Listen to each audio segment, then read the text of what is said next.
問題：神嘅性質點樣？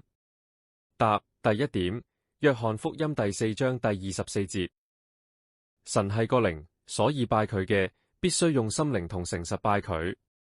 第二點，以弗所書第1章第23節，教會係佢嘅身體，係嗰充滿萬有者所充滿嘅。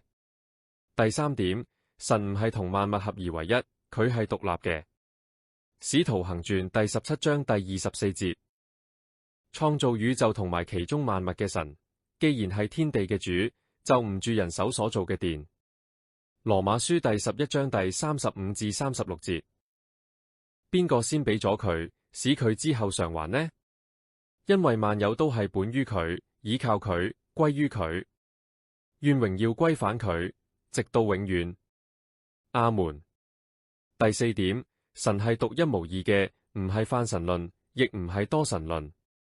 以賽亞書第40章第18節，你哋究竟會用邊個同神比？攞咩形象同神比呢？